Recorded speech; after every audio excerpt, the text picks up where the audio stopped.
රනිලුයි සජිතුයි එකතු වෙනවයි කියලා. රනිලුයි සජිතුයි කිසිම දවසක එකතු වෙන්නේ නැහැ. ඒ ප්‍රකාශය මම මේ පාර්ලිමේන්තුවේ ප්‍රකාශ කරනවා. රනිල් වික්‍රමසිංහගේවත් සජිත් ප්‍රේමදාසගේවත් ප්‍රශ්නයක් නෙවෙයි. ඊට ගෙන යෑම මම හිතන්නේ ඒක ඉතාමත්ම වැරදි. මම ඔබතුමාගේ පැහැදිලි කරා. ඔව් මම දන්නවා මේක කොයි තැනටද යන්නේ කියලා. අහන ප්‍රශ්නේ මම ඔබතුමාට කියන්නේ මේකයි. ඔබතුමා දැන් තක්සේරුවක් කරනවා. එක්සත් ජාතික පක්ෂය පිළිබඳව. නම් අනිත් පක්ෂවල තව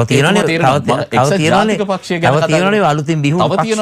ඔබ කියනවානේ නායකත්වයේ පිළිබඳ ප්‍රශ්නයක් නෙවෙයි. නමුත් ඔබ කියනවා රනිලුයි සජිතුයි කිසි දෙනෙක් එකතු වෙන්නේ නැහැ කියලා. ඒ ප්‍රතිපත්තිමය වශයෙන් තිබුණු පරස්පරය නිසා. ඔබතුමාට කියන්න කැමති මේ අලුත් දේශපාලන සංස්කෘතියක් ගැන බොහෝ දෙනෙක් කතා කරන මේ අවස්ථාවේ හුදෙක් ඔලු ගෙඩි එකතු කිරීම තුළින් අංක ගණිතය තුළින් ක්‍රියාත්මක වෙන ඒ දේශපාලන සූදුවට අපි සම්බන්ධ වෙන්නේ නැහැ. මම ඔබතුමාගෙන් පොඩි දෙයක් අහන්නම්. මම හිතන්නේ මේක මීට පෙරත් මම ඔබතුමාට පැහැදිලි කරලා තියෙනවා. අනුර කුමාර දිසානායක ජනාධිපති අපේක්ෂකවරයාට ඡන්ද ලැබුණේ පවතින රජයට පක්ෂවද විරුද්ධවද? විරුද්ධ. හරි. සමගි ජන බලවේගයට ඡන්ද ලැබුණේ පවතින ජනාධිපතිවරයා ප්‍රමුඛ පක්ෂයට විරුද්ධවද පක්ෂවද? ඒත් විරුද්ධව. ඒත් විරුද්ධව. එතකොට මං අහන්නේ එතනින්ම අර ඉලක්කම් කිහිපයක් එකතු කරලා අනේ මේ දෙක එකට තිබ්බනම් අරකට වැඩි කියන එක ඒක සම්පූර්ණයෙන්ම වැරදි නිගමනයක්. ඔබ එතනදී අර බ්ලොක් වෝට් එක කියන එක සම්පූර්ණයෙන් අමතක කරනවද විපක්ෂ ናයකතුමා? විනාඩියක්. මගේ ප්‍රශ්නෙට ඔබතුමා පිළිතුරක් දෙන්න. දෙන්න උත්තර දෙන්න. විනාඩියක්. පැහැදිලිවම ජනතා විමුක්ති පෙරමුණට එමෙතන මාලිමාවට ඡන්දයක් ලැබුණේ යම් කිසි ප්‍රතිපත්ති මාලාවක් තුළ. මේ පොහොසත් රට ලස්සන ජීවිතය තුළ අපි ඉදිරිපත් කරපු ප්‍රතිපත්ති මාලාවට ඒ වරම ලැබුණා. ඒක සීමා සහිත වරමක්. ඒක දෙවෙනි තැනේ වරමක්. අර එජාපයට ලැබුණේ එහෙමත් නැත්නම් රනිල් වික්‍රමසිංහ ජනාධිපතිවරයාට ලැබුණේ අපේක්ෂක හැටියට ඒ පැවතුණු ක්‍රමයේම ඉදිරියට ගෙන යාම හොඳයි කියපු වරම. ඉතින් මම ඔබතුමාට කියන්නේ ඔය ගණන් හිලව් එකට එකතු කරලා මේ දෙක එකතු කරා නම් මේට වැඩි කියන එක ඒ තරම් සරල නැහැ දේශපාලනය.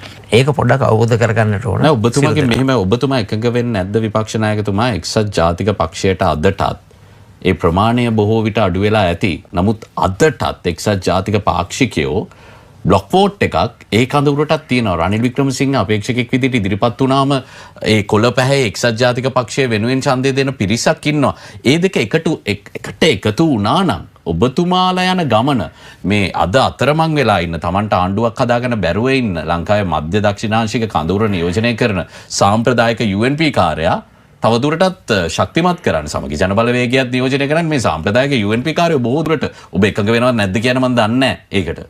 හැබැයි ඔබ පිළිගන්නේ නැද්ද සමගි ජන බලවේගයේ තියෙන UNP කාර්යෝ කියලා? මධ්‍ය දක්ෂිණාංශක නෙවෙයි. මැද ප්‍රතිපත්ති මාලාව. මධ්‍ය දක්ෂිණාංශිකත් නෙමෙයි. නෑ. ඒකනේ මම ඔබතුමාට කිව්වේ. මේක හොඳට අවබෝධ කරගන්නට ඕන.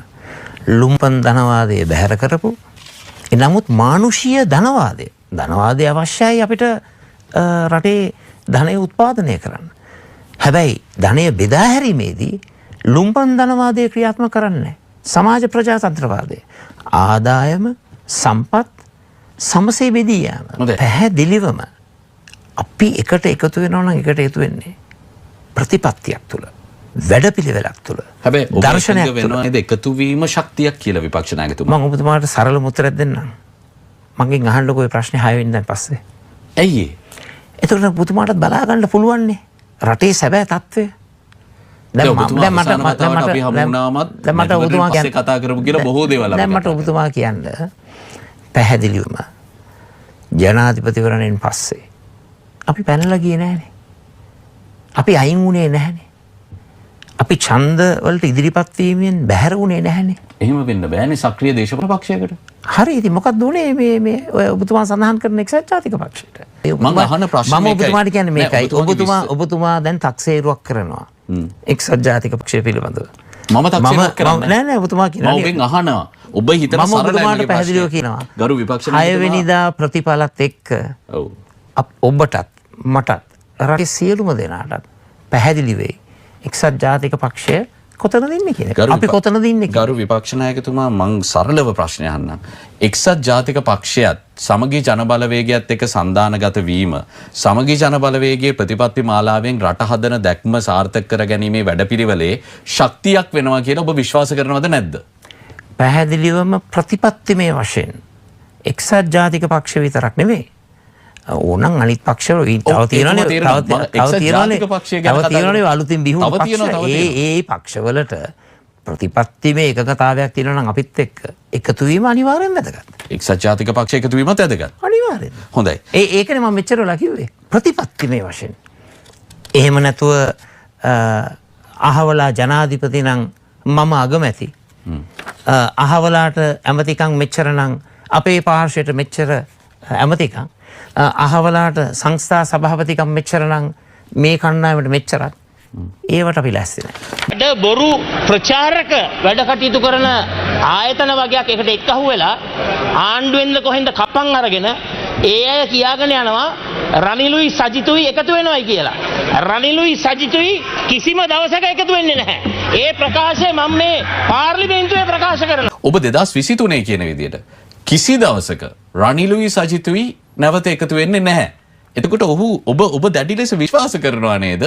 මේ දෙක එකතු වෙන්න ඕනේ නැහැ කියලා. ඒක නෙමෙයි ඔබ ඒ කියන්නේ. ඉතින් මම ඔබතුමාට පළමුවෙන්ම කිව්ව ආකාරයට ප්‍රතිපත්තිමය වෙනස්කම් ඊ타ත්ම විශාල ලෙස තිබුණු නිසා කොහොමද එකතු වෙන්නේ? එහෙනම් මොකටද සාකච්ඡා කරන්නේ? ඉතින් අපි සාකච්ඡා කරේ ප්‍රතිපත්තිමය එකඟතාවයකට එන්න පුළුවන්ද බැරිද කියන කාරණාව. ඉතින් ඒත් නායකයා රනිල්නේ ඔබ කියනවානේ නායකත්වයේ පිළිබඳ ප්‍රශ්නයක් නෙවෙයි. නමුත් ඔබ කියනවා රනිලුයි සජිතුයි කිසි දෙනෙක් එකතු වෙන්නේ නැහැ කියලා. ඒ ප්‍රතිපත්තිමය වශයෙන් තිබුණු පරස්පරය නිසා. ඔබ එහෙම කියන්නේ. දැන් මෙහෙම දෙයක් මට හිතෙනවා. ඔව්. මේ සාකච්ඡාව සමගි ජන බලවේගය දිය කරන ආකාරයට ඉදිරියට ගෙන යාම මම හිතන එක ඉතාමත්ම වැරදි. මම ඔබතුමාගේ පැහැදිලි කරා. ඔව් මම දන්නවා මේක කොයි තැනටද යන්නේ කියලා. ප්‍රශ්නයක් නෑ අහන්න. මම ඔබතුමාට කියන්නේ මේ සාකච්ඡාව අපි යොමු කරමු රටේ ප්‍රශ්නවලට. අපිට කාලය තියෙනවා. අපි රටේ ප්‍රශ්නවලට ජනතාවගේ ප්‍රශ්නවලට මම මේ ප්‍රකාශය කරේ ඒ ප්‍රකාශය අදත් මම කරන්නේ ප්‍රතිපත්තිමය ගැළපීමක් නොමැති නිසා. ඔබ කිසි දෙනක රනිල් වික්‍රමසිංහ සමග යලි එකතු වෙන්නේ නැහැ කියන ප්‍රකාශය කරන්නේ ප්‍රතිපත්තිමය වශයෙන්. මේක රනිල් වික්‍රමසිංහගේවත් සජිත් ප්‍රේමදාසගේවත් ප්‍රශ්නයක් නෙවෙයි. එකට එකතු වීමකට මම ඔබතුමාට කිව්වා වගේ ඔය තවත් ඔය පොඩි පක්ෂ තියෙනවා. ඒ අයටත් ප්‍රතිපත්තිමය එකඟතාවයකට එන්න පුළුවන් නම් අපි ඒත් එක්කත් එකතු වෙනවා.